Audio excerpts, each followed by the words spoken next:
नमस्कार। आज हम आप लोगों के लिए कहानी लेकर आए हैं तगादा। यह कहानी भारत के महान कहानीकार, साहित्यकार मुंशी प्रेमचंद के द्वारा लिखी गई है। इस कहानी में दिखाया गया है कि कैसे सेठ जी पैसे वसूलने के लिए अपनी उम्र और स्वास्थ्य की परवाह किए बिना धूप में भी निकलते हैं और बकायेदारों के पीछे पड़ जाते हैं। यह कहानी दिखाती है कि कैसे साहूकार के लिए धर्म और इंसानियत से ज़्यादा पैसे का महत्व होता है। यह साधारण दिखने वाले पात्रों में असाधारण जान डालने वाली कहानी है, जो समाज में साहूकारों की मानसिकता को उजागर करती है। तो आइए सुनते हैं आज की कहानी तगादा। सेठ चेतराम ने स्नान किया, शिव जी को जल चढ़ाया, 2 दाने मिर्च चबाए, 2 लोटे पानी पिया और सोटा लेकर तगादे पर चले। सेठ जी की उम्र कोई 50 की थी। सिर के बाल झड़ गए थे और खोपड़ी ऐसी साफ सुथरी निकल आई थी जैसे ऊसर खेत। आपकी आंखें थी तो छोटी, लेकिन बिल्कुल गोल। चेहरे के नीचे पेट था और पेट के नीचे टांगे, मानो किसी पीपे में 2 मेखें गाड़ दी गई हो। लेकिन यह खाली पीपा न था, इसमें सजीवता और कर्मशीलता कूट कूट कर भरी हुई थी। किसी बाकीदार आसामी के सामने इस पीपे का उछलना कूदना और पैंतरे बदलना देखकर किसी नट का चिगिया भी लज्जित हो जाता। ऐसी आंखें लाल पीली करते, ऐसे गरजते कि दर्शकों की भीड़ लग जाती। उन्हें कंजूस तो नहीं कहा जा सकता, क्योंकि जब वह दुकान पर होते तो हर एक भिखमंगे के सामने एक कौड़ी फेंक देते। हाँ, उस समय उनके माथे पर कुछ ऐसा बल पड़ जाता, आंखें कुछ ऐसी प्रचंड हो जाती, नाक कुछ ऐसी सिकुड़ जाती कि भिखारी फिर उसकी दुकान पर न आता। लहने का बाप तगादा है, इस सिद्धांत के वह अनन्य भक्त थे। जलपान करने के बाद संध्या तक वह बराबर तगादा करते रहते। इसमें एक तो घर का भोजन बचता था, दूसरे असामियों के माथे दूध, पूरी, मिठाई आदि पदार्थ खाने को मिल जाते थे। एक वक्त का भोजन बच जाना कोई साधारण बात नहीं है। एक भोजन का एक आना भी रख लें तो केवल इसी मद में उन्होंने अपने 30 वर्षों के महाजनी जीवन में कोई 800 रुपये बचा लिए थे। फिर लौटते समय दूसरी बेला के लिए भी दूध, दही, तेल, तरकारी, उपले, ईंधन मिल जाते थे। बहुधा संध्या का भोजन भी न करना पड़ता था, इसलिए तगादे से न चूकते थे। आसमान फटा पड़ता हो, आग बरस रही हो, आंधी आती हो, पर सेठ जी प्रकृति के अटल नियम की भांति तगादे पर जरूर निकल जाते थे। सेठानी ने पूछा, भोजन? सेठ जी ने गरज कर कहा, नहीं, सांझ का आने पर देखी जाएगी। सेठ जी के एक किसान पर 5 रुपये आते थे। 6 महीने से दुष्ट ने सूद ब्याज कुछ न दिया था और न कभी कोई सौगात लेकर हाजिर हुआ था। उसका घर 3 कोस से कम न था, इसलिए सेठ जी टालते आते थे। आज उन्होंने उसी गांव चलने का निश्चय कर लिया। आज बिना दुष्ट से रुपये लिए न मानूंगा, चाहे कितना ही रोए घिघियाए। मगर इतनी लंबी यात्रा पैदल करना निंदास्पद था। लोग कहेंगे, नाम बड़े दर्शन थोड़े। कहलाते सेठ, चलते हैं पैदल। इसलिए मंथर गति से इधर उधर ताकते, राहगीरों से बातें करते चले जाते थे कि लोग समझे वायु सेवन करने जा रहे हैं। सहसा एक खाली इक्का उनकी तरफ जाता हुआ मिल गया। इक्केवान ने पूछा, कहाँ लाला, कहाँ जाना है? सेठ जी ने कहा, जाना तो कहीं नहीं है, 2 परग तो और है, लेकिन लाओ बैठ जाएं। इक्के वाले ने चुभती हुई आंखों से सेठ जी को देखा। सेठ जी ने भी अपनी लाल आंखों से उसे घूरा। दोनों समझ गए, आज लोहे के चने चबाने पड़ेंगे। इक्का चला। सेठ जी ने पहला वार किया, कहाँ घर है मियाँ साहब? घर कहाँ है हुजूर, जहाँ पड़ा रहूं वहीं घर है। जब घर था तब था, अब तो बेघर बेदर हूँ, और सबसे बड़ी बात यह है कि बेपर हूँ। तकदीर ने पर काट लिए, लंडूरा बनाकर छोड़ दिया। मेरे दादा नवाबी में चकलेदार थे हुजूर, 7 जिले के मालिक। जिसे चाहे तोप दम कर दे, फांसी पर लटका दे। निकलने के पहले लाखों की थैलियां नजर चढ़ जाती थी। नवाब साहब भाई की तरह मानते थे। एक दिन वह थे, एक दिन यह है कि हम आप लोगों की गुलामी कर रहे हैं। दिनों का फेर है। सेठ जी को हाथ मिलाते ही मालूम हो गया, पक्का फिकैत है। अखाड़ेबाज इससे पेश पाना मुश्किल है। पर अब तो कुश्ती बध गई थी। अखाड़े में उतर पड़े थे। बोले, तो यह कह दो कि बादशाही घराने के हो। यह सूरत ही गवाही दे रही है। दिनों का फेर है भाई, सब दिन बराबर नहीं जाते। हमारे यहाँ लक्ष्मी को चंचला कहते हैं, बराबर चलती रहती है। आज मेरे घर, कल तुम्हारे घर। तुम्हारे दादा ने रुपये तो खूब छोड़े होंगे। इक्के वाला, अरे सेठ, उस दौलत का कोई हिसाब न था। न जाने कितने तहखाने भरे हुए थे। बोरों में सोने चांदी के डले रखे हुए थे। जवाहरात टोकरियों में भरे पड़े थे। एक एक पत्थर 50-50 लाख का।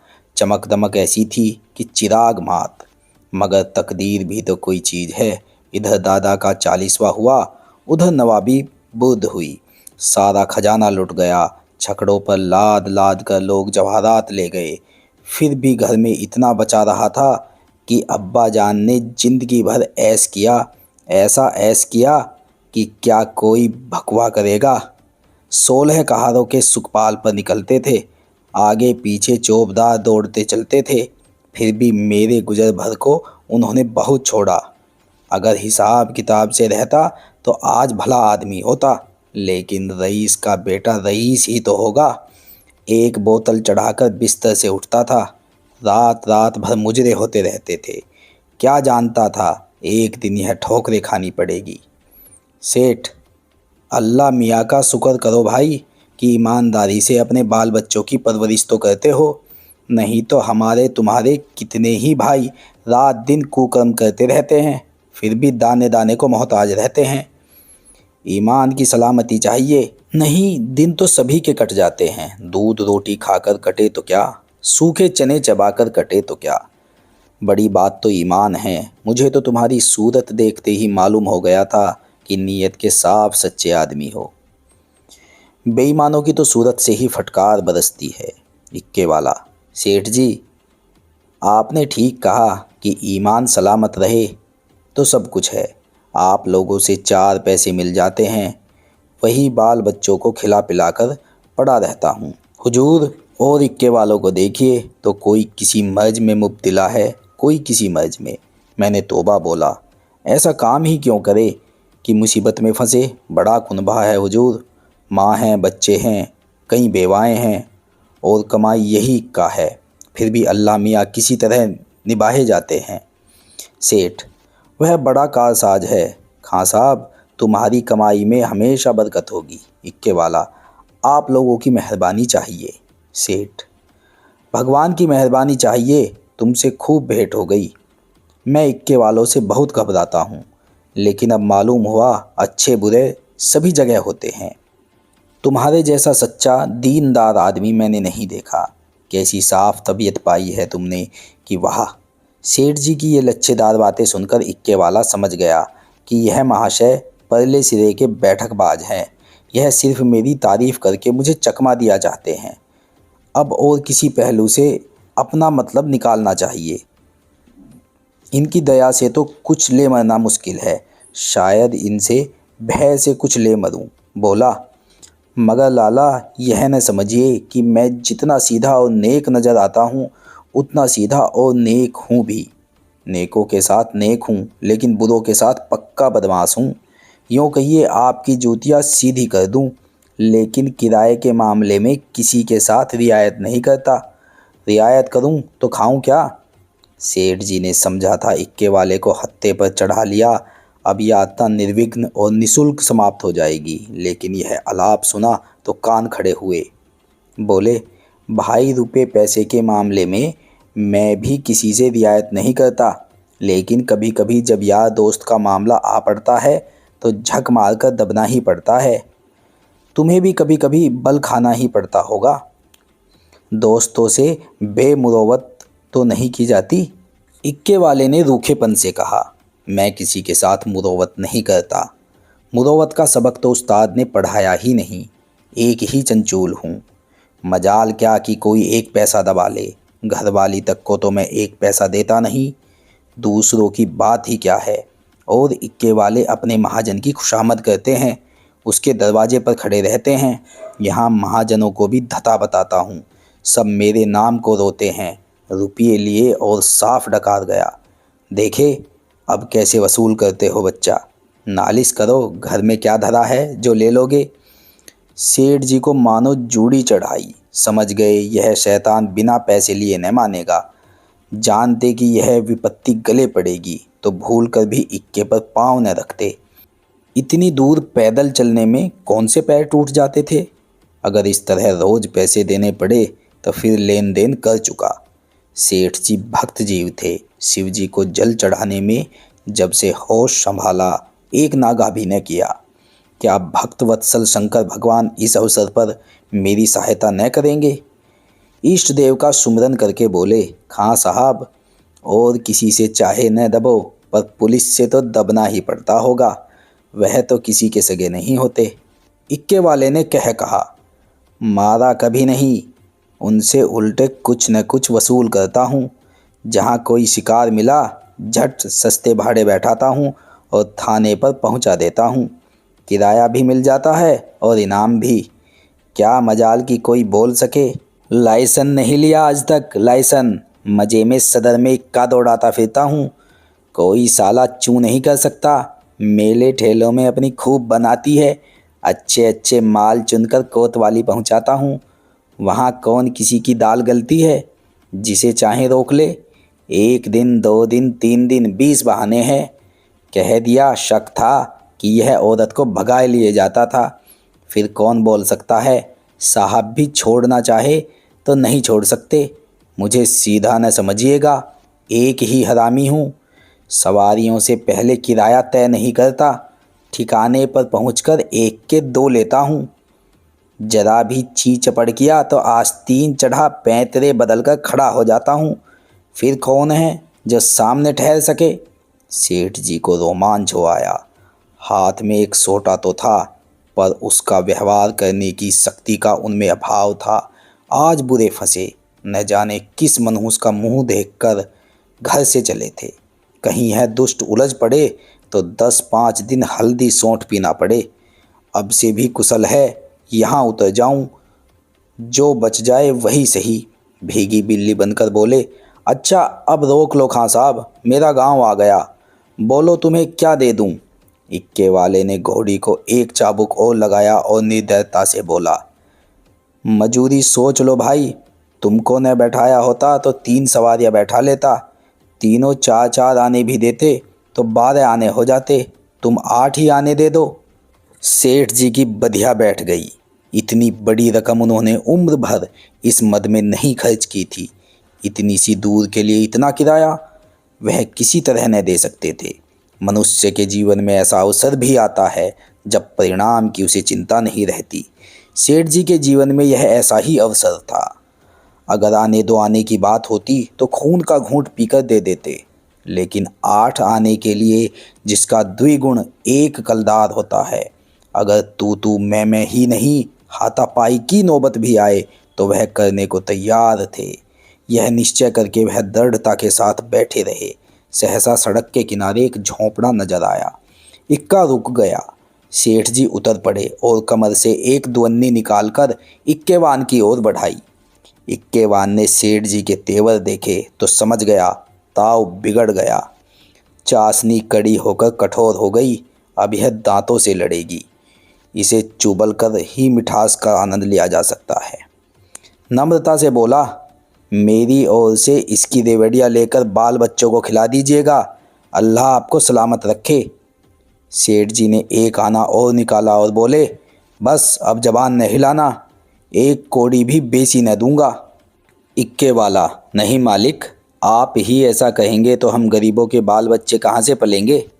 हम लोग भी आदमी पहचानते हैं हुजूर। इतने में झोंपड़ी में से एक स्त्री गुलाबी साड़ी पहने पान चबाती हुई निकल आई और बोली, आज बड़ी देर लगाई। यकायक सेठ जी को देखकर, अच्छा आज लाला जी तुम्हारे इक्के पर थे, फिर आज तुम्हारा मिजाज काहे को मिलेगा। एक चेहरे शाही तो मिली ही होगी, इधर बढ़ा दो सीधे से।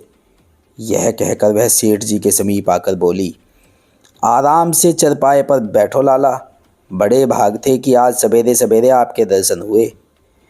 उसके वस्त्र मंद मंद महक रहे थे। सेठ जी का दिमाग ताज़ा हो गया। उसकी ओर कनखियों से देखा।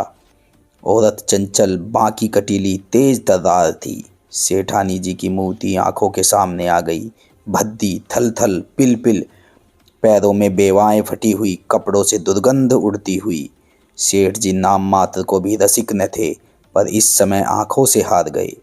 आंखों को उधर से हटाने की चेष्टा करके चारपाई पर बैठ गए। अभी कोस भर की मंजिल बाकी है, इसका ख्याल ही न रहा। स्त्री एक छोटी सी पंखिया उठा लाई और सेठ जी को झलने लगी। हाथ की प्रत्येक गति के साथ सुगंधा का एक झोंका आकर सेठ जी को उन्मत्त करने लगा।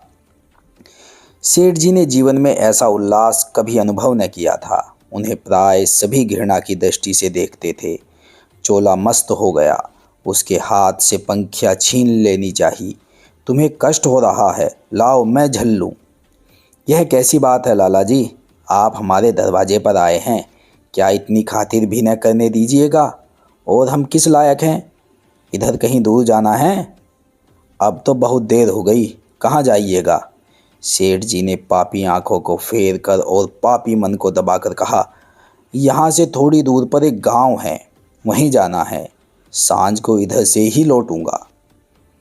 सुंदरी ने प्रसन्न होकर कहा, तो फिर आज यहीं रहिएगा, सांझ को फिर कहाँ जाइएगा? एक दिन घर के बाहर की हवा भी खाइए, फिर न जाने कब मुलाकात होगी। इक्के वाले ने आकर सेठ जी के कान में कहा, पैसे निकालिए तो दाने चारे का इंतजाम करूं।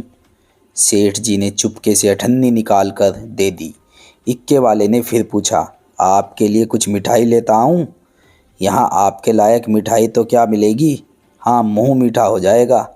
सेठ जी बोले, मेरे लिए कोई ज़रूरत नहीं, हाँ बच्चों के लिए यह 4 आने की मिठाई लिवाते आना। चवन्नी निकालकर सेठ जी ने उसके सामने ऐसे गर्व से फेंकी मानो इसकी उनके सामने कोई हकीकत नहीं है। सुंदरी के मुंह का भाव तो देखना चाहते थे, पर डरते थे कि कहीं वह यह न समझे लाला चवन्नी क्या दे रहे हैं, मानो किसी को मोल ले रहे हैं। इक्के वाला चवन्नी उठाकर जा ही रहा था कि सुंदरी ने कहा, सेठ जी की चवन्नी लौटा दो। लपक कर उठा ली, शर्म नहीं आती? यह मुझसे रुपया ले लो, 8 आने की ताज़ी मिठाई बनवा कर लाओ। उसने रुपया निकाल कर फेंका। सेठ जी मारे लाज के गड़ गए। एक इक्केवान की भटियारिन, जिसकी टके की भी औकात नहीं, इतनी खातिरदारी करे कि उनके लिए पूरा रुपया निकाल कर दे दे, यह भला वह कैसे सह सकते थे? बोले, नहीं नहीं, यह नहीं हो सकता, तुम अपना रुपया रख लो। रसिक आंखों को तृप्त करके, मैं रुपया दिए देता हूँ, यह लो, 8 आने की ले लेना। इक्केवान तो उधर मिठाई और दाना चारे की फिक्र में चला। इधर सुंदरी ने सेठ से कहा, वह तो अभी देर से आएगा लाला, तब तक पान तो खाओ। सेठ जी ने इधर उधर ताक कर कहा, यहाँ तो कोई तंबोली नहीं है। सुंदरी उनकी ओर कटाक्षपूर्ण नेत्रों से देखकर बोली, क्या मेरे लगाए पान तंबोली के पानों से भी खराब होंगे? सेठ जी ने लज्जित होकर कहा, नहीं नहीं, यह बात नहीं, तुम मुसलमान हो न? सुंदरी ने विनोद में आग्रह से कहा, खुदा की कसम, इसी बात पर मैं तुम्हें पान खिलाकर छोड़ूंगी। यह कहकर उसने पानदान से एक बीड़ा निकाला और सेठ जी की तरफ चली। सेठ जी ने 1 मिनट तक तो हाँ हाँ किया, फिर दोनों हाथ बढ़ाकर उसे हटाने की चेष्टा की, फिर जोर से दोनों होंठ बंद कर लिए। पर जब सुंदरी किसी तरह न मानी तो सेठ जी अपना धर्म लेकर बेतहाशा भागे। सोटा वहीं चारपाई पर रह गया। 20 कदम पर जाकर आप रुक गए और हाँफ कर बोले, देखो, इस तरह किसी का धर्म नहीं लिया जाता। हम लोग तुम्हारा छुआ पानी पी ले तो धर्म भ्रष्ट हो जाए। सुंदरी ने फिर दौड़ाया। सेठ जी फिर भागे। इधर 50 वर्ष से उन्हें इस तरह भागने का अवसर न पड़ा था। धोती खिसक कर गिरने लगी, मगर इतना अवकाश न था कि धोती बांध ले। बेचारे धर्म को कंधों पर रखे दौड़ते चले जाते थे। न मालूम कब कमर से रुपयों का बटुआ खिसक पड़ा। जब एक 50 कदम पर फिर रुके और धोती ऊपर उठाई तो बटुआ नदारद। पीछे फिर कर देखा, सुंदरी हाथ में बटुआ लिए उन्हें दिखा रही थी और इशारे से बुला रही थी। मगर सेठ जी को धर्म रुपये से कहीं प्यारा था। 2-4 कदम चले फिर रुक गए। यकायक धर्म बुद्धि ने डांट बताई, थोड़े रुपये के लिए धर्म छोड़े देते हो? रुपये बहुत मिलेंगे, धर्म कहाँ मिलेगा? यह सोचते हुए वह अपनी राह चले, जैसे कोई कुत्ता झगड़ालू कुत्तों के बीच से आहत दुम दबाए भागा जाता हो और बार बार पीछे फिरकर देख लेता हो कि कहीं वे दुष्ट आ तो नहीं रहे हैं।